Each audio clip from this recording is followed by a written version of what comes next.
Principal Niranjan Singh ਦੀ ਪੁਸਤਕ ਪ੍ਰੇਮ ਕਣੀ ਦਾ 8ਵਾਂ ਅੰਕ। ਪੂਤਾ ਮਾਤਾ ਕੀ ਆਸੀਸ, ਨਿਮਕ ਨ ਬਿਸਰੋ ਤੁਮਕੋ ਹਰ ਹਰ, ਸਦਾ ਭਜੋ ਜਗਦੀਸ਼। ਰਾਵਲਪਿੰਡੀ ਦੇ ਪਹਾੜੀ ਇਲਾਕੇ 'ਚ ਇੱਕ ਬੜਾ ਰਮਣੀਕ ਤੇ ਛੋਟਾ ਜਿਹਾ ਸ਼ਹਿਰ ਕੱਲਰ ਹੈ। ਇਹ ਮੰਦਰੇ ਤੇ ਮਾਣਕੇ ਵਾਲੇ ਦੋਹਾਂ ਸਟੇਸ਼ਨਾਂ ਤੋਂ 8 ਕੋਹ ਦੇ ਫਾਸਲੇ 'ਤੇ ਹੈ। ਜਿਸ ਸਮੇਂ ਦੀ ਅਸੀਂ ਗੱਲ ਕਰਦੇ ਹਾਂ ਉਦੋਂ ਆਮ ਲੋਕੀ ਜਾਂ ਤਾਂ ਪੈਦਲ ਜਾਂਦੇ ਹੁੰਦੇ ਸੀ ਜਾਂ ਪਹਾੜੇ ਵਾਲੇ ਟੱਟੂਆਂ 'ਤੇ ਆਵਾਜਾਈ ਹੋਇਆ ਕਰਦੀ ਸੀ। ਕੱਲਰ ਦੇ ਨਾਲ ਇੱਕ ਛੋਟਾ ਜਿਹਾ ਨਾਲਾ ਵਗਦਾ ਹੈ। ਉਹ ਬਾਰਿਸ਼ਾਂ ਨਾ ਹੋਣ ਤਾਂ ਸੁੱਕ ਵੀ ਜਾਂਦਾ ਹੈ, ਪਰ ਕਈਆਂ ਥਾਵਾਂ 'ਤੇ ਪਾਣੀ ਦੀਆਂ ਢੰਨਾਂ ਹਮੇਸ਼ਾ ਲੱਗੀਆਂ ਹੀ ਰਹਿੰਦੀਆਂ। ਕੱਲਰ ਦੇ ਆਲੇ ਦੁਆਲੇ ਬੜੇ ਬਾਗ ਹਨ, ਜਿਨ੍ਹਾਂ 'ਚ ਖਾਸ ਕਰਕੇ ਅੰਬਾਂ ਦੇ ਦਰਖਤ ਬਹੁਤ ਹਨ। ਇਹਦੇ ਅੱਗੇ ਪਿੱਛੇ ਪਹਾੜੀ ਇਲਾਕਾ ਹੈ ਔਰ ਕਾਫੀ ਗੁਫਾ ਬਣੀਆਂ ਹੋਈਆਂ। ਸੁਣਿਆ ਇਹਨਾਂ ਗੁਫਾ ਵਿੱਚ ਚੰਗੇ ਚੰਗੇ ਮਹਾਤਮਾ ਤਪੱਸਿਆ ਕਰਦੇ ਰਹੇ ਹਨ। ਸ਼ਹਿਰ ਦੇ ਲੋਕ ਆਮ ਤੌਰ 'ਤੇ ਸ਼ਾਹੂਕਾਰਾ ਤੇ ਦੁਕਾਨਦਾਰੀ ਪੇਸ਼ਾ ਕਰਦੇ ਹਨ ਤੇ ਚੰਗੇ ਖੁਸ਼ਹਾਲ ਹਨ। ਸ਼ਹਿਰ ਦੇ ਉੱਤਰ ਵੱਲ ਇੱਕ ਗਲੀ 'ਚ ਇੱਕ ਛੋਟਾ ਜਿਹਾ ਮਕਾਨ ਹੈ। ਇਸ ਮਕਾਨ 'ਚ ਕੋਈ 50 ਕੁ ਸਾਲ ਦੀ ਬਿਰਧ ਮਾਈ ਬਾਹਰ ਬੈਠੀ ਹੋਈ ਚਰਖਾ ਕੱਤ ਰਹੀ ਹੈ ਤੇ ਸਾਹਮਣੇ ਦੀਵਾ ਜਗ ਰਿਹਾ ਹੈ। ਮਾਈ ਕੱਤਦੀ ਹੈ ਤੇ ਨਾਲ ਇੱਕ ਬੜਾ ਵੈਰਾਗਮਈ ਸ਼ਬਦ ਗਾਉਂਦੀ ਹੈ। ਸ਼ਬਦ ਦੀ ਪਹਿਲੀ ਤੁਕ ਇਉਂ ਹੈ: ਗੋਇਲ ਆਇਆ ਗੋਇਲੀ, ਕਿਆ ਤਿਸ ਡੰਫ ਪਸਾਰ, ਮੁਹਲਤ ਪੁੰਨੀ ਚੱਲਣਾ, ਤੂੰ ਸੰਮਲ ਘਰ ਬਾਰ। ਮਾਈ ਆਪਣੀ ਧੁਨ 'ਚ ਮਸਤ ਹੈ ਕਿ ਇੰਨੇ ਚਿਰ ਨੂੰ ਕਿਸੇ ਨੇ ਦਰਵਾਜ਼ਾ ਆ ਖੜਕਾਇਆ ਤੇ ਉੱਚੀ ਆਵਾਜ਼ ਨਾਲ ਕਿਹਾ, ਭਾਬੀ ਭਾਗਵੰਤੀ, ਬੂਹਾ ਖੋਲ। ਭਾਗਵੰਤੀ, ਕੌਣ ਹੈ? ਆਵਾਜ਼, ਜੀ ਮੈਂ ਹਾਂ ਖੁਸ਼ਹਾਲ ਸਿੰਘ। ਮਾਈ ਛੇਤੀ ਨਾਲ ਉੱਠੀ ਤੇ ਬੂਹਾ ਖੋਲ ਕੇ ਕਹਿਣ ਲੱਗੀ, ਜੀ ਆਇਆਂ ਨੂੰ, ਆਓ ਧੰਨ ਭਾਗ, ਤੁਸੀਂ ਤੇ ਗੁਰੂ ਕੀ ਨਗਰੀ ਤੋਂ ਆਏ ਹੋ, ਤੁਸਾਂ ਦੇ ਚਰਨ ਚੁੰਮਣੇ ਚਾਹੀਦੇ ਨੇ। ਖੁਸ਼ਹਾਲ ਸਿੰਘ, ਗੁਰੂ ਕੀ ਨਗਰੀ ਤੋਂ ਕੈਸਣਾ ਆਇਆ, ਮੈਂ ਤੇ ਬਜਾਜੀ ਲੈ ਕੇ ਆਇਆ। ਤੇ ਫਿਰ ਵੀ ਦਰਬਾਰ ਸਾਹਿਬ ਦੇ ਦਰਸ਼ਨ ਕੀਤੇ ਹੋ ਸਨ, ਕੀਰਤਨ ਸੁਣਿਆ ਹੋ ਸੀ। ਮੈਂ ਤੇ ਤੁਸਾਂ ਕੀ ਮੁਬਾਰਕ ਦੇਣ ਆਇਆ। ਕੈਸ ਨਹੀਂ ਮੁਬਾਰਕ? ਇੰਦਰ ਅੰਮ੍ਰਿਤਸਰ ਆ ਗਿਆ, ਵਿਸਾਖੀ ਤੇ ਸਾਧੂਆਂ ਦੇ ਟੋਲੇ ਨਾਲ ਆਇਆ ਹੋ ਸੀ। ਨਹੀਂ, ਉਹ ਅੰਮ੍ਰਿਤਸਰ 'ਚ ਪੱਕਾ ਆ ਗਿਆ ਹੈ। ਉਹ ਕਿਸ ਤਰ੍ਹਾਂ? ਬੜੀ ਅਮੀਰ ਰੰਡੀ ਜਨਾਨੀ ਨਾਲ ਉਸ ਵਿਆਹ ਕਰ ਲਿਆ। ਇਹ ਸੁਣ ਕੇ ਭਾਗਵੰਤੀ ਦਾ ਅੰਦਰਲਾ ਸਾਹ ਅੰਦਰ ਤੇ ਬਾਹਰਲਾ ਬਾਹਰ ਰਹਿ ਗਿਆ। ਭਾਬੀ, ਰੰਡੀ ਦੇ ਲਫ਼ਜ਼ ਤੋਂ ਘਾਬਰ ਗਈ ਏ। ਉਹ ਕੁੜੀ ਗੁਲਾਬ ਦੇ ਫੁੱਲ ਆ ਰਹੇ, ਬੜੀ ਨੇਕ ਤੇ ਬੜੀ ਸੁਸ਼ੀਲ ਤੇ ਬੜੀ ਧਨਵਾਨ ਤੇ ਅੱਧੇ ਅੰਮ੍ਰਿਤਸਰ ਦੀ ਮਾਲਕ ਹੈ। ਤੇ ਤੈਨੂੰ ਇੰਦਰ ਕਿੱਥੇ ਮਿਲਿਆ? ਉਹ ਦੋਵੇਂ ਹਰ ਰੋਜ਼ ਦਰਬਾਰ ਸਾਹਿਬ ਆਉਂਦੇ ਸਨ। ਮੈਂ ਵੀ ਇੱਕ ਦਿਨ ਕੀਰਤਨ ਸੁਣਨ ਗਿਆ, ਪਹਿਲਾਂ ਉੱਥੇ ਮਿਲਿਆ। ਤੈਨੂੰ ਉਸ ਪਛਾਣ ਲਿਆ? ਪਛਾਣਨਾ ਨਹੀਂ ਸਾਸੂ। ਭੋਗ ਪੈਣ ਤੋਂ ਪਿੱਛੋਂ ਜਦੋਂ ਦੋਵੇਂ ਬਾਹਰ ਨਿਕਲਦੇ ਹੈ ਤਾਂ ਖਲਕਤ ਦੌੜ ਕੇ ਉਹਨਾਂ ਕੀ ਤੱਕਣ ਲੱਗ ਪੈਂਦੀ ਹੈ। ਤੇ ਮੈਂ ਅੱਗੇ ਗਿਆ ਤਾਂ ਕੀ ਤੱਕਾਂ, ਇੰਦਰ। ਉਸ ਮੇਰੇ ਗੋਡੇ ਨੂੰ ਹੱਥ ਲਾਇਆ ਤੇ ਪੁੱਛਣ ਲੱਗਾ, ਚਾਚਾ ਜੀ ਤੁਸੀਂ ਕਿੱਧਰ? ਮੈਂ ਆਖਿਆ, ਮੈਂ ਬਜਾਜੀ ਲੈਣ ਆਇਆ। ਫਿਰ ਮੈਨੂੰ ਉਹ ਘਰ ਨਾਲ ਲੈ ਗਏ। ਉਹਨਾਂ ਮੇਰੀ ਬੜੀ ਖਾਤਰ ਕੀਤੀ ਤੇ 2 ਰਾਤਾਂ ਮੈਂ ਉੱਥੇ ਹੀ ਰਿਹਾ। ਕਿੱਥੇ ਰਹਿਣੇ ਨੇ? ਹਾਲ ਬਾਜ਼ਾਰ ਬਣਿਆ ਹੀ ਇੱਕ ਵੱਡਾ ਮਕਾਨ ਹੈ, ਅਜੇ ਤੇ ਉੱਥੇ ਰਹਿਣੇ ਨੇ। ਪਰ ਅੱਜ ਕੱਲ੍ਹ ਰਾਮ ਬਾਗ ਦੇ ਨੇੜੇ ਕੋਠੀ 'ਚ ਜਾਣ ਵਾਲੇ ਸਨ। ਇਹ ਕਹਿ ਕੇ ਖੁਸ਼ਹਾਲ ਸਿੰਘ ਉੱਠ ਖਲੋਤਾ, ਕਹਿਣ ਲੱਗਾ, ਭਾਬੀ ਜੀ ਮਾਫ਼ ਕਰਨਾ, ਮੈਂ ਜ਼ਰਾ ਜਲਦੀ ਜਾਣਾ ਹੈ, ਅਜੇ ਮੈਂ ਰੋਟੀ ਨਹੀਂ ਖਾਧੀ। ਖੁਸ਼ਹਾਲ ਸਿੰਘ ਚਲਾ ਗਿਆ, ਪਰ ਮਾਈ ਭਾਗਵੰਤੀ ਡੂੰਘੀਆਂ ਵਿਚਾਰਾਂ 'ਚ ਡੁੱਬ ਗਈ। ਸਿਨੇਮੇ ਦੇ ਖੇਲ ਵਾਂਗ ਸਾਰਾ ਜੀਵਨ ਅੱਖਾਂ ਅੱਗੋਂ ਲੰਘਿਆ। ਪਹਿਲਾਂ ਉਸ ਸਮੇਂ ਚੇਤੇ ਆਏ ਜਦੋਂ ਕੁਆਰੀ ਆਪਣੇ ਮਾਪਿਆਂ ਦੇ ਘਰ ਖੇਡਦੀ ਹੁੰਦੀ ਸੀ। ਫਿਰ ਵਿਆਹ ਦਾ ਜ਼ਮਾਨਾ ਅੱਖਾਂ ਅੱਗੋਂ ਲੰਘਿਆ। ਫਿਰ ਇੰਦਰ ਦਾ ਹੋਣਾ, ਉਹਦੇ ਬਚਪਨ ਦੀਆਂ ਮਿੱਠੀਆਂ ਮਿੱਠੀਆਂ ਗੱਲਾਂ ਯਾਦ ਆਈਆਂ। ਇਹ ਸਾਰੇ ਝਾਕੀ ਦੇ ਅੰਤ 'ਚ ਪਤੀ ਦੇ ਵਿਛੋੜੇ ਦਾ ਵੇਲਾ ਖਿਆਲਾਂ 'ਚੋਂ ਲੰਘਿਆ। ਸਾਰੀ ਵਿਥਿਆ ਨੂੰ ਯਾਦ ਕਰਕੇ ਮਾਈ ਭਾਗਵੰਤੀ ਭੁੱਬਾਂ ਮਾਰ ਕੇ ਰੋਈ ਤੇ ਆਖਣ ਲੱਗੀ, ਹੇ ਇੰਦਰ, ਤੂੰ ਤੇ ਪਿਛਲੇ ਜਨਮ ਦਾ ਸਾਡਾ ਦੁਸ਼ਮਣ ਏ। ਤੇਰਾ ਪਿਤਾ ਤੈਨੂੰ ਤਰਸਦਾ ਹੀ ਮਰ ਗਿਆ। ਅਖੀਰਲੀ ਬੇਹੋਸ਼ੀ ਵਿੱਚ ਵੀ ਉਹ ਇੰਦਰ ਇੰਦਰ ਹੀ ਕਰਦਾ ਰਿਹਾ। ਤੈਨੂੰ ਤਾਰ ਵੀ ਪਾਈ, ਪਰ ਤੂੰ ਨਾ ਬੋੜਿਆ। ਫਿਰ ਮੈਂ ਬਿਮਾਰ ਹੋਈ। ਮੇਰਾ ਹੋਰ ਕੌਣ ਵਾਲੀ ਵਾਰਸ ਸੀ? ਚਿੱਠੀਆਂ ਲਿਖੀਆਂ, ਪਰ ਤੇਰਾ ਦਿਲ ਨਾ ਪੰਘਰਿਆ।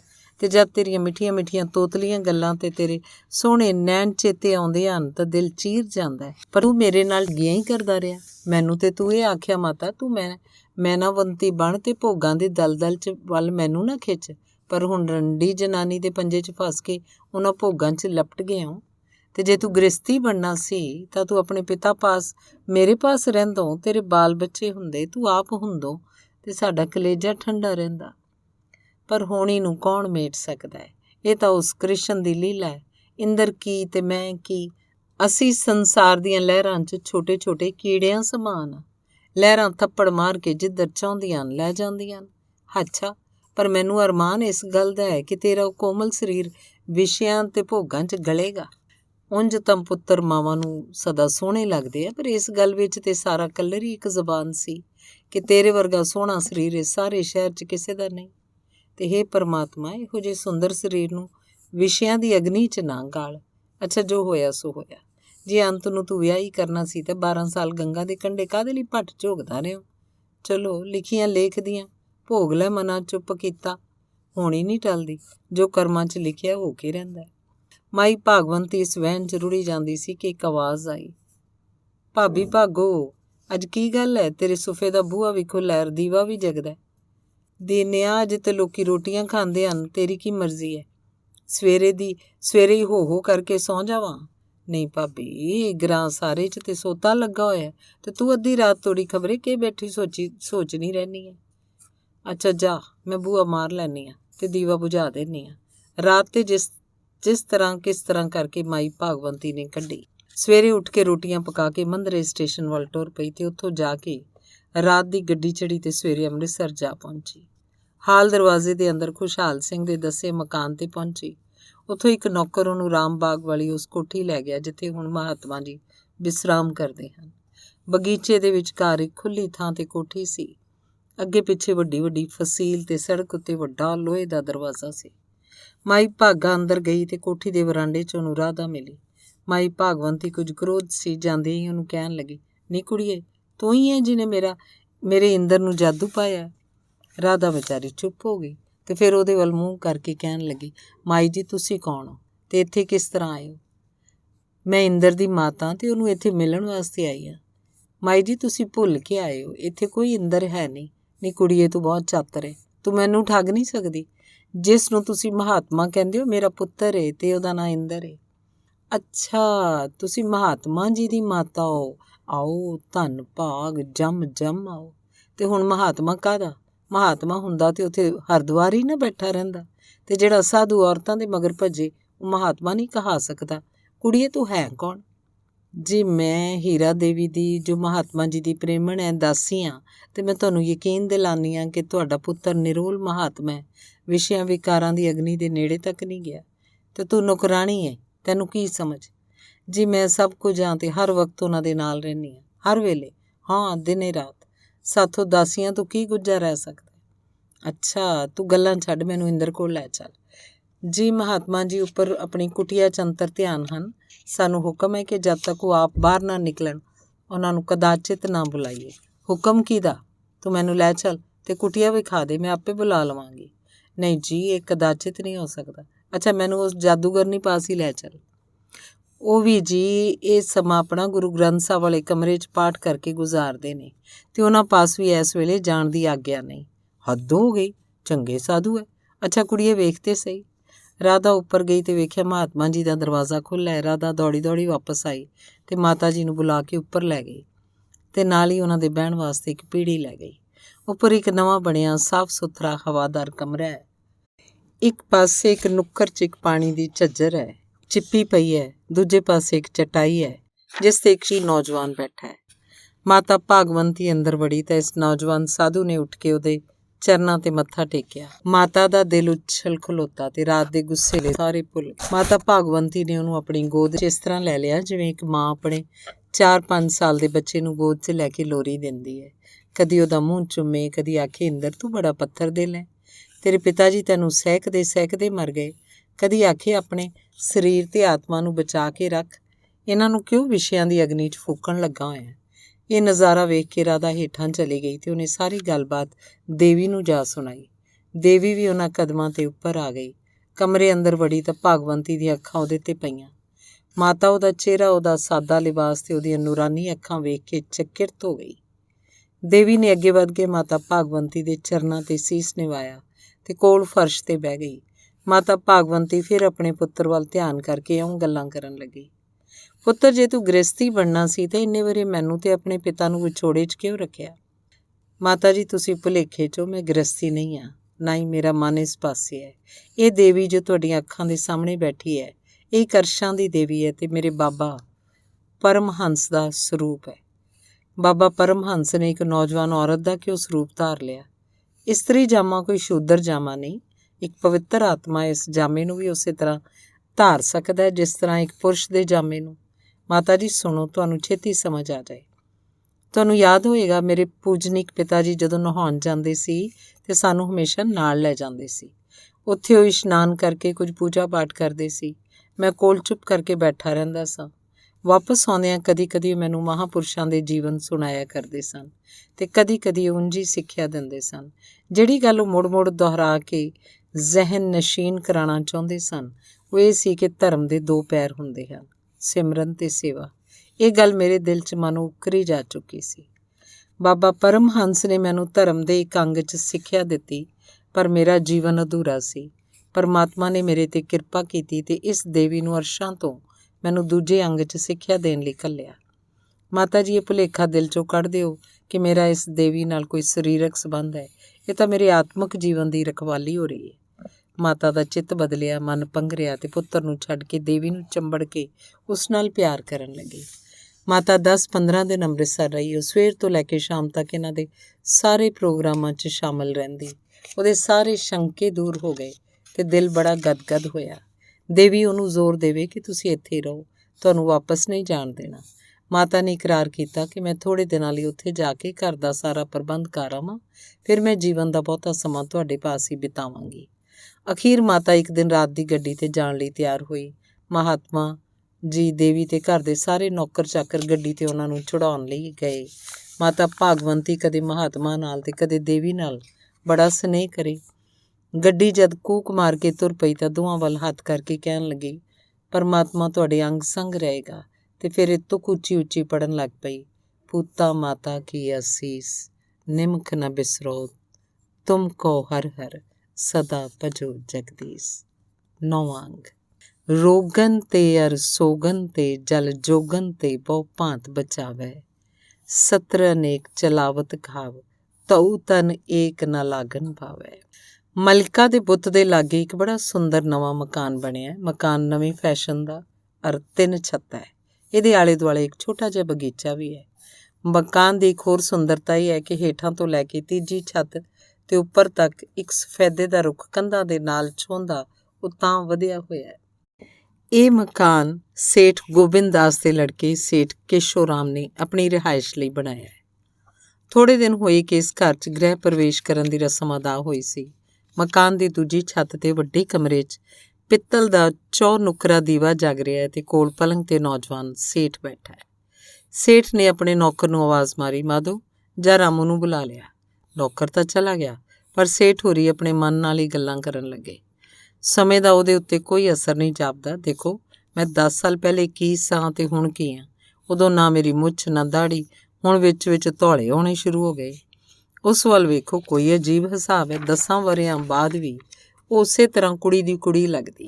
ਗਹਿਣੇ ਲੈ ਗਏ, ਰੇਸ਼ਮ ਉਤਰ ਗਿਆ, ਪਰ ਸੁਹੱਪਣ ਅੱਗੇ ਨਾਲੋਂ ਦੁੱਗਣਾ ਹੋ ਗਿਆ। ਅੱਜ ਜਦੋਂ ਮੇਰੇ ਪਾਸੋਂ ਲੰਘੀ, ਸਾਧੂ ਮੁਸ਼ਟੰਡਾ ਨਾਲ ਸੀ, ਮੇਰੇ ਵੱਲ ਵੇਖ ਕੇ ਮੁਸਕਰਾਈ। ਇਉਂ ਜਾਪਦਾ ਸੀ ਜਿਵੇਂ ਮੇਰੇ ਨਾਲ ਮਸਕਰੀ ਕਰਦੀ ਹੈ। ਅੱਛਾ, ਮੇਰਾ ਨਾਮ ਵੀ ਕੇਸ਼ੋ ਰਾਮ ਹੈ। ਅਲਕ ਚੁਕਾ ਕੇ ਛੱਡਾਂਗਾ। ਬਦਮਾਸ਼ ਸਾਧੂ ਨਾਲ ਇਉਂ ਫਿਰਦੀ ਹੈ ਜਿਵੇਂ ਸ਼ਾਹ ਬਹਿਰਾਮ ਦੀ ਹੁਸਨਬਾਨੋ ਹੁੰਦੀ ਹੈ।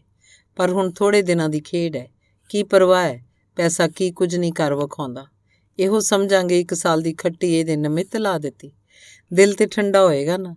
ਰਾਮੂ ਨੂੰ ਘੱਲ ਕੇ ਵੇਖੀਏ ਜੇ ਹੁਣ ਵੀ ਮੰਨ ਜਾਏ ਤਾਂ। ਪਰ ਨਹੀਂ, ਉਹ ਤੇ ਸਾਧੂ ਨੂੰ ਕ੍ਰਿਸ਼ਨ ਵਾਂਗ ਪੂਜਦੀ ਹੈ। ਅੱਛਾ, ਹੁਣ ਤੇ ਇੱਕੋ ਹੀ ਰਾਹ ਰਹਿ ਗਿਆ ਹੈ। ਆ ਰਾਮੂ, ਅੰਦਰ ਆ ਜਾ ਤੇ ਇਸ ਨਾਲ ਮੰਜੇ ਤੇ ਬੈਠ ਜਾ। ਰਾਮੂ ਬੈਠ ਗਿਆ ਤੇ ਇਉਂ ਗੱਲਬਾਤ ਸ਼ੁਰੂ ਹੋਈ। ਰਾਮਿਆ, ਕੀ ਹਾਲ ਹੈ? ਜਿਉਂਦਾ? ਜੀ ਹਾਂ। ਜਿਉਂਦਾ ਨਾ ਹੁੰਦਾ ਤਾਂ ਤੁਹਾਡੇ ਕੋਲ ਕਿਸ ਤਰ੍ਹਾਂ ਆਉਂਦਾ? ਕੁਝ ਉਦਾਸ ਜਿਹਾ ਮਾਲੂਮ ਹੁੰਦਾ। ਗਰੀਬ ਜੋ ਹੋਏ, ਉਦਾਸੀ ਤੇ ਹੋਣੀ ਹੋਈ ਨਾ। ਮੇਰਾ ਇੱਕੋ ਇੱਕ ਪੁੱਤਰ ਹੈ, ਉਹਨੂੰ 10-15 ਦਿਨਾਂ ਤੋਂ ਸਖਤ ਬੁਖਾਰ ਚੜ੍ਹਿਆ ਹੈ। ਦਾਰੂ ਦਵਾਈ ਤੇ ਦੂਰ ਰਹੀ, ਪਰ ਆਟਾ ਵੀ ਨਹੀਂ, ਨਾ ਹੀ ਕੋਲ ਪੈਸਾ ਜੋ ਖਰੀਦ ਸਕਾਂ। ਅੱਛਾ ਰਾਮਿਆ, ਤੂੰ ਸਾਡਾ ਕੰਮ ਕਰ, ਅਸੀਂ ਤੈਨੂੰ ਅਮੀਰ ਬਣਾ ਦਿਆਂਗੇ। ਦੱਸੋ ਜੀ, ਹਾਜ਼ਰ ਹਾਂ। ਰਾਮਿਆ, ਤੂੰ ਇਤਬਾਰੀ ਆਦਮੀ ਹੈ, ਫਿਰ ਵੀ ਤੂੰ ਗੁਰੂ ਦਾ ਬਚਨ ਦੇ ਕਿ ਇਹ ਗੱਲ ਕਦਾਚਿਤ ਨਹੀਂ ਬਾਹਰ ਨਿਕਲੇਗੀ। ਮੈਨੂੰ ਗੁਰੂ ਰਾਮਦਾਸ ਦੀ ਸੁਗੰਧ ਹੈ, ਮੈਂ ਕਦੇ ਤੁਹਾਡੀ ਗੱਲ ਬਾਹਰ ਕੱਢ ਸਕਦਾ। ਇਹ ਸੁਣ ਕੇ ਸੇਠ ਉੱਠ ਖਲੋਤਾ। ਪਹਿਲਾਂ ਤਾਂ ਉਹਨੇ 4 ਪਾਸਿਆਂ ਵੱਲ ਝਾਤੀਆਂ ਮਾਰ ਕੇ ਵੇਖਿਆ ਕਿ ਕੋਈ ਅੱਗੇ ਪਿੱਛੇ ਆਦਮੀ ਤੇ ਨਹੀਂ ਖਲੋਤਾ ਹੋਇਆ। ਫਿਰ ਉਹਨੇ ਸਾਰੇ ਦਰਵਾਜ਼ੇ ਤੇ ਬਾਰੀਆਂ ਬੰਦ ਕਰ ਦਿੱਤੇ ਰਾਮੂ ਨੂੰ ਕਹਿਣ ਲੱਗਾ, ਰਾਮਿਆ ਜ਼ਰਾ ਉਰੇ ਆ। ਫਿਰ ਬੜੀ ਹੌਲੀ ਆਵਾਜ਼ 'ਚ ਇਸ ਤਰ੍ਹਾਂ ਬੋਲਿਆ, ਰਾਮਿਆ ਤੂੰ ਸਮਝਣਾ ਹੀ ਹੈ ਕਿ ਮੇਰਾ ਕੀ ਕੰਮ ਹੈ। ਫਿਰ ਵੀ ਜੀ ਸਪਸ਼ਟ ਕਰ ਦਿਓ। ਜਿੰਨਾ ਚਿਰ ਇਹ ਸਾਧੂ ਤੇ ਹੀਰ ਜਿਉਂਦੇ ਨੇ ਤੇ ਆਪੋ ਵਿੱਚ ਕਲੋਲ ਕਰਦੇ ਨੇ, ਤੂੰ ਇਹ ਸਮਝ ਕੇ ਮੈਂ ਉਹਨਾਂ ਚਿਰ ਦੋਜ਼ਖ ਦੀ ਅੱਗ 'ਚ ਹੀ ਸੜ ਰਿਹਾ। ਅੱਛਾ ਫਿਰ ਕੀ? ਇਹਨਾਂ ਦੀ ਅਲਖ ਮੁਕਾ ਦੇ। ਰੁਪਇਆ 10,000 ਦਿਆਂਗਾ। ਨਹੀਂ ਜੀ, ਭਾਵੇਂ ਤੁਸੀਂ ਲੱਖ ਰੁਪਇਆ ਦਿਓ, ਇਹ ਗੱਲ ਨਹੀਂ ਹੋ ਸਕਦੀ। ਇੱਕ ਬੇਗੁਨਾਹ ਤੇ ਪਰਮਾਤਮਾ ਦੇ ਭਗਤ ਨੂੰ ਮਾਰਨਾ, ਇਸ ਜਿਹਾ ਹੋਰ ਕੀ ਗੁਨਾਹ ਹੈ? 100 ਚੂਹਾ ਖਾ ਕੇ ਬਿੱਲੀ ਹੱਜ ਨੂੰ ਚੱਲੀ। ਰਾਮਿਆ ਹੁਣ ਤੈਨੂੰ ਗੁਨਾਹ ਚੇਤੇ ਆਇਆ? ਸੇਠ ਜੀ, ਮੈਂ ਤਾਂ ਉਸ ਦਿਨ ਨੂੰ ਪਛਤਾਉਂਦਾ ਜਦ ਮੈਂ ਇਸ ਪਵਿੱਤਰ ਆਦਮੀ ਦੇ ਸਿਰ 'ਚ ਜੁੱਤੀਆਂ ਮਾਰੀਆਂ। ਸੱਚ ਪੁੱਛੋ, ਮੈਂ ਉਹਦੇ ਵੱਲ ਦੌੜਦਾ ਗਿਆ, ਭਾਵੇਂ ਮੈਂ ਉਦੋਂ ਸ਼ਰਾਬ ਪੀਤੀ ਸੀ, ਪਰ ਮੈਥੋਂ ਉਹਦੀਆਂ ਅੱਖਾਂ ਦਾ ਤੇਜ਼ ਨਾ ਚੱਲਿਆ ਜਾਏ। ਕਿਉਂਕਿ ਮੈਂ ਤੁਹਾਡੇ ਨਾਲ ਇਕਰਾਰ ਕਰ ਬੈਠਾ ਸਾਂ ਤੇ ਪੈਸੇ ਵੀ ਲੈ ਚੁੱਕਾ ਸਾਂ, ਇਸ ਲਈ ਮੈਂ ਅੱਖਾਂ ਨੀਵੀਆਂ ਕਰਕੇ ਆਪਣਾ ਵਚਨ ਨਿਭਾਇਆ। ਉਹਦੀ ਹਲੀਮੀ ਤੇ ਸ਼ਾਂਤੀ ਹੱਦ ਦਰਜੇ ਦੀ ਵੇਖੀ। ਨਾ ਉਹਦੇ ਚਿਹਰੇ 'ਤੇ ਗੁੱਸਾ ਆਇਆ, ਨਾ ਉਹਦੀ ਅੱਖ ਫਰਕੀ, ਨਾ ਉਹਨੇ ਹੱਥ ਹਿਲਾਇਆ। ਦੇਵੀ ਵੀ ਕੋਲੇ ਇਉਂ ਖਲੋਤੀ ਰਹੀ ਜਿਵੇਂ ਪੱਥਰ ਦੀ ਮੂਰਤੀ ਹੁੰਦੀ ਹੈ। ਸੇਠ ਜੀ, ਜੇ ਉਹ ਚਾਹੁੰਦਾ ਤਾਂ ਮੈਨੂੰ ਇੱਕ ਚਪੇੜ ਮਾਰ ਕੇ ਪਰੇ ਭੁਆਂ ਮਾਰਦਾ। ਰਾਮਿਆ ਬੁੱਤ ਵੱਲ ਨਾ ਦੇਖ, ਇੱਕ ਸਾਧੂ ਤੇ ਦੂਜਾ ਕਾਮੀ, ਉਹਦੀ ਕੀ ਕਦਰ ਸੀ ਕਿ ਤੇਰੇ ਮੁਕਾਬਲੇ 'ਚ ਹੱਥ ਚੁੱਕਦਾ। ਸੇਠ ਜੀ, ਮੈਂ ਜਾਣਦਾ ਉਹ ਬੜਾ ਬਹਾਦਰ ਤੇ ਜ਼ੋਰ ਵਾਲਾ ਆਦਮੀ ਹੈ। ਨਹੀਂ, ਐਵੇਂ ਤੈਨੂੰ ਭੁਲੇਖਾ ਹੈ। ਲਾਲ ਚਿਹਰਾ ਵੇਖ ਡਰ ਜਾਣਾ। ਨਹੀਂ ਸੇਠ ਜੀ, ਅਜੇ 10 ਦਿਨ ਨਹੀਂ ਹੋਏ। ਸੰਤ ਹੀਰ ਤੇ ਉਹਨਾਂ ਦੀ ਨੌਕਰਾਣੀ ਰਾਧਾ ਤਿੰਨੇ ਬਿਆਸ ਤੋਂ ਵਾਪਸ ਵਿਕਟੋਰੀਆ ਆ ਰਹੇ ਸਨ ਕਿ ਰਾਹ 'ਚ ਹਨੇਰਾ ਪੈ ਗਿਆ। ਭਗਵਾਨ ਦੇ 2 ਮਨ ਚਲੇ ਨੌਜਵਾਨ ਨੇ ਵਿਕਟੋਰੀਆ ਘੇਰ ਲਈ। ਸਾਈਸ ਨੂੰ 2 ਮਾਰ ਕੇ ਪਰੇ ਬਿਠਾ ਦਿੱਤਾ। ਸੰਤ ਨੂੰ ਕਿਹਾ, ਉਹ ਬਾਹਰ ਉਤਰੋ। ਸੰਤ ਬਾਹਰ ਆ ਗਿਆ ਤੇ ਬੜੇ ਪ੍ਰੇਮ ਨਾਲ ਉਹਨਾਂ ਨੂੰ ਕਹਿਣ ਲੱਗਾ, ਦੱਸੋ ਨੌਜਵਾਨੋ, ਤੁਸਾਂ ਇਹ ਕਸਬ ਭੁੱਖ ਦੇ ਦੁੱਖੋਂ ਫੜਿਆ ਜਾਂ ਇਸ 'ਚ ਬੜੀ ਬਹਾਦਰੀ ਸਮਝਦੇ ਹੋ? ਉਹਨਾਂ 'ਚ ਇੱਕ ਬੋਲਿਆ, ਸੰਤਾ, ਅਸੀਂ ਕੋਈ ਕੰਮੀ ਤੇ ਨਹੀਂ, ਜੱਟਾਂ ਦੇ ਪੁੱਤਰ, ਬਥੇਰੀਆਂ ਸਾਡੀਆਂ ਜ਼ਮੀਨਾਂ, ਅਸੀਂ ਇਹ ਮੌਜਾਂ ਮਾਣਨ ਦਾ ਵਾਧੂ ਵਸੀਲਾ ਬਣਾਇਆ ਹੈ। ਸੰਤ ਨੇ ਆਖਿਆ, ਅੱਛਾ ਫਿਰ ਤੁਸੀਂ ਕੀ ਚਾਹੁੰਦੇ ਹੋ? ਕਹਿਣ ਲੱਗੇ ਕਿ ਜੋ ਕੁਝ ਕੋਲ ਹੈ ਸਾਨੂੰ ਸਭ ਦੇ ਦਿਓ। ਸੰਤ ਨੇ ਆਖਿਆ, ਰਾਧਾ, ਜਿੰਨੇ ਪੈਸੇ ਤੇਰੇ ਪਾਸ ਹਨ ਸਾਰੇ ਇਹਨੂੰ ਦੇ ਦੇ। ਸਿਰਫ ਪੈਸੇ ਨਹੀਂ, ਤੁਸੀਂ ਸਾਰੇ ਇੱਥੇ ਕੱਪੜੇ ਵੀ ਲਾ ਕੇ ਰੱਖ ਦਿਓ ਤੇ ਅਸੀਂ ਤੇਰੀ ਹੀਰ ਨੂੰ ਵੀ ਨੰਗਿਆਂ ਕਰਕੇ ਭੇਜਣਾ। ਇਹ ਗੱਲ ਸੁਣਦੇ ਸਰ ਸੰਤ ਨੂੰ ਰੋਹ ਚੜ੍ਹ ਗਿਆ। ਉਹਨੇ ਦੋਵਾਂ ਨੂੰ ਗਰਦਨੋਂ ਲਿਆ ਫੜ ਤੇ ਉਹਨਾਂ ਦੀਆਂ ਮੁੰਡੀਆਂ ਆਪੋ 'ਚ ਇਉਂ ਪੜਾਈਆਂ ਜਿਵੇਂ ਹਦਵਾਣੇ ਖੜਕਾਈ ਦੇ ਨੇ, ਤੇ ਫਿਰ ਇੱਕ ਨੂੰ ਮੁਗਦਰ ਵਾਂਗ ਚੁੱਕ ਕੇ ਵਗਾਤਾ ਮਾਰ ਕੇ ਪਰੇ ਸੁੱਟਿਆ। ਫਿਰ ਆਖਿਆ, ਬੱਚੂ ਆਓ ਹੁਣ ਫਿਰ। ਤੇ ਮੁੰਡੇ ਘਬਰਾ ਗਏ। ਸੰਤ ਨੇ ਸਾਈਸ ਨੂੰ ਆਖਿਆ, ਚਲਾ ਵਿਕਟੋਰੀਆ। ਤੇ ਸੰਤ ਨੇ ਮੁੰਡਿਆਂ ਵੱਲ ਮੂੰਹ ਕਰਕੇ ਆਖਿਆ, ਬੀਬੀਓ, ਮੈਨੂੰ ਅੰਮ੍ਰਿਤਸਰ ਮਿਲੋ, ਮੈਂ ਤੁਹਾਨੂੰ ਪੈਸੇ ਦਿਆਂਗਾ। ਐਵੇਂ ਸੁਣੀ ਸੁਣਾਈ ਗੱਪ ਸੇਠ ਜੀ, ਇਹ ਉਹਨਾਂ ਮੁੰਡਿਆਂ ਆਪਣੀ ਹੱਡੀ ਬੀਤੀ ਮੈਨੂੰ ਆਪ ਪਰਸੋਂ ਸੁਣਾਈ। ਉਹ ਤੇ ਆਏ ਸਨ ਉਹਨੂੰ ਮਿਲਣ ਵਾਸਤੇ। ਮੈਂ ਉਹਨਾਂ ਨੂੰ ਵਰਜਿਆ ਤੇ ਆਖਿਆ, ਕਿਤੇ ਪੈਸੇ ਲੈਂਦੇ ਲੈਂਦੇ ਪੁਲਿਸ ਦੇ ਹਵਾਲੇ ਹੀ ਨਾ ਹੋ ਜਾਣਾ। ਤੇ ਅੱਛਾ ਤਕੜਾ ਹੀ ਸਹੀ, ਪਰ ਇੱਕ ਦਾ ਦਾਰੂ 2 ਹੁੰਦੇ ਨੇ। ਰਾਮਿਆ ਤੂੰ ਦਿਲ ਧਰਨ ਦੀ ਕਿਹੜੀ ਗੱਲ ਹੈ? ਮੈਂ ਕੋਈ ਬੁਜ਼ਦਿਲ ਤਾਂ ਨਹੀਂ, ਪਰ ਜਿਹੜਾ ਮਹਾਂਪੁਰਸ਼ ਆਪਣਾ ਜੀਵਨ ਗਰੀਬਾਂ ਤੇ ਬਿਮਾਰਾਂ ਦੀ ਸੇਵਾ 'ਚ ਹੀ ਅਰਪਣ ਕਰ ਚੁੱਕਾ ਹੈ, ਉਸ ਬੇਗੁਨਾਹ ਨੂੰ ਮਾਰ ਦੇਣਾ ਮੈਥੋਂ ਤਾਂ ਨਹੀਂ ਹੋ ਸਕਦਾ। ਅੱਛਾ ਰਾਮਿਆ, ਤੂੰ ਆਪ ਨਾ ਕਰ, ਕੋਈ ਹੋਰ ਲੈ ਆ, ਨਾਲੇ ਤੂੰ ਲੋਕਾਂ ਦੇ ਪਖੰਡ ਤੇ ਹੀ ਨਾ ਮੋਹਤ ਹੋ ਜਾਇਆ ਕਰ। ਸੁਬੇਗ ਸਿੰਘ ਜੋ ਦਰਬਾਰ ਸਾਹਿਬ ਦਾ ਪੁਜਾਰੀ ਹੈ, ਉਹਨੂੰ ਜਾਣਦਾ ਹੈ। ਕਿੱਡੀ ਸੁੰਦਰ ਦਸਤਾਰ, ਕਿੱਡੀ ਬੀਬੀ ਦਾੜੀ। ਜਿਸ ਵੇਲੇ ਵਾਕ ਲੈਂਦਾ ਜਾਂ ਅਰਦਾਸਾਂ ਕਰਦਾ, ਇੰਜ ਜਾਪਦਾ ਹੈ ਕਿ ਮੂੰਹ 'ਚੋਂ ਫੁੱਲ ਝੜਦੇ ਨਹੀਂ, ਪਰ ਰਾਤ ਸਦਾ ਕੰਜਰਾਂ ਦੇ ਘਰ ਹੀ ਗੁਜ਼ਾਰਦਾ ਹੈ। ਇਹੋ ਹਾਲ ਇਸ ਸੰਤ ਦਾ। ਉੱਪਰੋਂ ਦੇਖਣ ਨੂੰ ਮੋਮਨ, ਆਪਣੀ ਮਹਿਮਾ ਕਰਾਉਣ ਨੂੰ ਸਾਰਾ ਦਿਨ ਬਿਮਾਰਾਂ ਤੇ ਗਰੀਬਾਂ ਦੇ ਘਰ ਫਿਰਦਾ ਰਹਿੰਦਾ ਹੈ। ਪਰ ਇਹ ਤੂੰ ਨਹੀਂ ਜਾਣਦਾ, ਇੱਕ ਵਿਧਵਾ ਦੇ ਧਨ ਤੇ ਰੂਪ ਤੇ ਕਬਜ਼ਾ ਕਰ ਬੈਠਾ ਹੈ ਤੇ ਰਾਤ ਨੂੰ ਇਹਨਾਂ ਦੇ ਘਰ ਝਾਤੀ ਤੇ ਮਾਰ ਕਿਸ ਤਰ੍ਹਾਂ ਸ਼ਰਾਬ 'ਚ ਗੁੱਟ ਹੋ ਕੇ ਜਨਾਨੀਆਂ 'ਚ ਨੱਚਦਾ ਹੈ। ਰਾਮਿਆ ਸੱਚ ਪੁੱਛੇ ਤੇ ਮੈਂ ਤਾਂ ਧਰਮ ਹੀ ਇਹੋ ਸਮਝਦਾ ਕਿ ਇਹੋ ਜਿਹੇ ਪਖੰਡੀਆਂ ਨੂੰ ਤਲਵਾਰ ਦੇ ਘਾਟ ਪਾਰ ਉਤਾਰਨਾ। ਤੇਰੇ ਗੁਰੂ ਨੇ ਨਹੀਂ ਆਖਿਆ, ਸੰਤਾਂ ਮਾਨੋ ਦੂਤਾ ਡਾਨੋ, ਇਹ ਕੁਟਵਾਰੀ ਮੇਰੀ। ਇਹ ਸੰਤ ਨਹੀਂ, ਇਹ ਦੂਤ ਹੈ, ਦੰਭੀ ਹੈ, ਪਖੰਡੀ ਹੈ। ਅੱਛਾ ਸੇਠ ਜੀ, ਤੁਹਾਡੀਆਂ ਗੱਲਾਂ ਦਾ ਮੇਰੇ ਦਿਲ 'ਚ ਅਸਰ ਹੋਇਆ। ਮੈਂ ਸਭਰਾਵਾਂ ਤੋਂ ਬੰਦੇ ਲਿਆਵਾਂਗਾ, 4 ਬੰਦੇ ਚਾਹੀਦੇ ਹੈ। ਅੱਛਾ 4 ਹੀ ਲਿਆ। ਸੇਠ ਜੀ ਹੁਣ ਮੈਨੂੰ 600 ਰੁਪਇਆ ਦੇ ਦਿਓ। 100 ਰੁਪਇਆ ਮੈਂ ਉਹਨਾਂ ਚੌਹਾਂ ਨੂੰ ਪੇਸ਼ਗੀ ਦਿਆਂਗਾ, 100 ਮੈਂ ਆਪਣੀ ਔਰਤ ਨੂੰ ਦਿਆਂਗਾ ਤੇ 100 ਰੁਪਇਆ ਉਹਨਾਂ ਨੂੰ ਸ਼ਰਾਬ ਆਦਿ ਪਿਆਉਣ 'ਚ ਲਵਾਂਗਾ। ਸੇਠ ਨੇ 600 ਦੇ ਨੋਟ ਕੱਢ ਕੇ ਰਾਮੂ ਦੇ ਹੱਥ ਫੜਾਏ ਤੇ ਕਿਹਾ, ਰਾਮਿਆ ਇੱਕ ਸ਼ਰਤ। ਦੱਸੋ ਜੀ। ਇਹ ਗੱਲ ਤੇਰੇ ਤੇ ਮੇਰੇ ਵਿੱਚ ਹੀ ਰਹੇ, ਇਹਦਾ ਧੂੰ ਨਾ ਨਿਕਲੇ। ਉਹਨਾਂ ਆਦਮੀਆਂ ਨੂੰ ਵੀ ਨਾਂ ਦਾ ਪਤਾ ਨਾ ਦੇਵੀਂ। ਤੁਸੀਂ ਬੇਫਿਕਰ ਰਹੋ, ਇਹ ਗੱਲ ਮੇਰੀ ਜੀਭ ਤੱਕ ਨਹੀਂ ਆਏਗੀ। ਪਰ ਜੇ ਅਸੀਂ ਫੜੇ ਗਏ ਤਾਂ ਖਰਚ ਤਾਂ ਤੁਸੀਂ ਕਰੋਗੇ ਨਾ। ਜ਼ਰੂਰ, ਜੇ ਨਾ ਕਰੋਗੇ ਤਾਂ ਸਾਡਾ ਭਾਂਡਾ ਫੁੱਟ ਜਾਏਗਾ। ਰਾਮੂ ਇਹ ਕਹਿ ਕੇ ਉੱਠ ਖਲੋਤਾ ਤੇ ਸੇਠ ਹੋਰੀ ਦਿਲ ਠੰਡਾ ਕਰਕੇ ਬਿਰਾਜਮਾਨ ਹੋ ਗਏ। ਰਾਮੂ ਚਾਈਂ ਚਾਈਂ ਘਰ ਗਿਆ, 100 ਰੁਪਏ ਆਪਣੀ ਵਹੁਟੀ ਨੂੰ ਦੇ ਕੇ ਰਾਤੋਂ ਰਾਤ ਸਭਰਾਵਾਂ ਵੱਲ ਤੁਰ ਗਿਆ। ਦੂਜੇ ਦਿਨ ਆਦਮੀ ਇਕੱਠੇ ਕਰਕੇ ਰਾਤ ਨੂੰ ਅੰਮ੍ਰਿਤਸਰ ਆ ਪਹੁੰਚਿਆ। ਰਾਹ 'ਚ ਗੋਂਦ ਆਏ ਸਨ। 2 ਆਦਮੀ ਸਿੱਧੇ ਦੇਵੀ ਦੀ ਕੋਠੀ 'ਤੇ ਗਏ। ਉੱਥੇ ਜਾ ਕੇ ਕਹਿਣ ਲੱਗੇ ਸੰਤਾਂ ਨੂੰ ਮਿਲਣਾ ਹੈ। ਉਹਨਾਂ ਵਿੱਚੋਂ ਇੱਕ ਰੋ ਕੇ ਬੋਲਿਆ, ਸੁਲਤਾਨਵਿੰਡ ਦਾ ਗਰੀਬ ਜੱਟ ਹਾਂ। ਮੇਰੇ ਘਰ ਬਾਲ ਬੱਚਾ ਹੋਣ ਵਾਲਾ ਹੈ। ਮੇਰੀ ਔਰਤ ਇਸ ਵੇਲੇ ਤੰਗ ਹੈ, ਪਰ ਮੇਰੇ ਪਾਸ ਕੋਈ ਪੈਸਾ ਨਹੀਂ ਜੋ ਮੈਂ ਉਹਦਾ ਇਲਾਜ ਕਰਾ ਸਕਾਂ। ਸੰਤਾਂ ਦੀ ਤੇ ਦੇਵੀ ਦੀ ਤੇ ਮੈਂ ਬਹੁਤ ਵਡਿਆਈ ਸੁਣੀ ਹੈ, ਇਸ ਲਈ ਮੈਂ ਉਹਨਾਂ ਦੀ ਸ਼ਰਨ 'ਚ ਆਇਆ। ਮੈਨੂੰ ਉਹਨਾਂ ਪਾਸ ਲੈ ਚਲੋ। ਨੌਕਰ ਨੇ ਜਵਾਬ ਦਿੱਤਾ, ਸੰਤ ਜੀ ਤੇ ਦੇਵੀ ਬਾਹਰੋਂ ਸੈਰ ਕਰਕੇ ਨਹੀਂ ਮੁੜੇ, ਘੰਟੇ ਕੁ ਨੂੰ ਆਉਣਾ। ਇੰਨੇ ਚਿਰ ਨੂੰ ਪ੍ਰਸ਼ਾਦ ਵੀ ਛਕ ਲੈਣਗੇ, ਫਿਰ ਤੇਰੀ ਸਹਾਇਤਾ ਕਰਨਗੇ। ਖੂਨੀ ਆਦਮੀ ਇਹ ਸੌ ਲੈ ਕੇ ਰਾਮੂ ਦੇ ਘਰ ਵਾਪਸ ਆ ਗਏ। ਰਾਮੂ ਨੇ ਬਾਜ਼ਾਰੋਂ ਮਾਸ, ਸ਼ਰਾਬ ਸਭ ਕੁਝ ਮੰਗਾਇਆ ਹੋਇਆ ਸੀ ਤੇ ਡਿਊਟੀ ਵਿੱਚ ਬਹਿ ਕੇ ਜਸ਼ਨ ਕਰ ਰਹੇ ਸਨ। ਤੇ ਰਾਮੂ ਦੀ ਵਹੁਟੀ ਵਿਚਾਰੀ ਬੜੀ ਦੁਖੀ ਹੋ ਰਹੀ ਸੀ। ਸ਼ਰਾਬੀਆਂ ਦੇ ਟੋਲੇ 'ਚ ਹੀ ਆ ਗਈ ਤੇ ਆ ਕੇ ਕਹਿਣ ਲੱਗੀ, ਨਖੱਤਿਆ, ਤੈਨੂੰ ਸ਼ਰਮ ਨਹੀਂ ਆਉਂਦੀ? ਪੁੱਤਰਾ, ਤੇਰਾ ਘੜੀਆਂ ਬਲਾਂ ਤੇ ਹੈ ਤੇ ਤੂੰ ਸ਼ਰਾਬਾਂ ਪੀ ਰਿਹਾ ਹੈ। ਰਾਮੂ ਉੱਠ ਕੇ ਗਿਆ। ਕੀ ਵੇਖੇ ਕਿ ਲੜਕੇ ਦੀਆਂ ਅੱਖਾਂ ਤਾੜੇ ਲੱਗੀਆਂ ਹਨ। ਵਹੁਟੀ ਵਿਚਾਰੀ ਨੇ ਰੌਲਾ ਪਾਇਆ, ਕਿਸੇ ਹਕੀਮ ਨੂੰ ਸੱਦ ਲਿਆ, ਪਰ ਉਹ ਸ਼ਰਾਬੀ ਹੋਇਆ ਕਦੀ ਇੱਧਰ ਡਿੱਗੇ ਕਦੀ ਉੱਧਰ ਢਵੇ। ਮੁੰਡਾ ਵਿਚਾਰਾ ਇੰਨੇ ਚਿਰ ਨੂੰ ਪ੍ਰਾਣ ਦੇ ਗਿਆ। ਉਹਦੀ ਜਨਾਨੀ ਲੱਗੀ ਪਿੱਟਣ ਤੇ ਡੂੰਘੇ ਵੈਣ ਕਰਨ, ਤੇ ਨਾਲੇ ਪੁੱਤਰ ਦੇ ਨਾਲੇ ਉਹਦੇ ਪਿਓ ਦੇ। ਇਹ ਰੌਲਾ ਸੁਣ ਕੇ ਆਂਢੀ ਗੁਆਂਢੀ ਇਕੱਠੇ ਹੋ ਗਏ ਤੇ ਇਹ ਹਾਲਤ ਵੇਖ ਕੇ ਸਭਰਾਵਾਂ ਦੇ ਕਾਤਲ ਆਪਣੇ ਪਿੰਡ ਨੂੰ ਵਾਪਸ ਚਲੇ ਗਏ।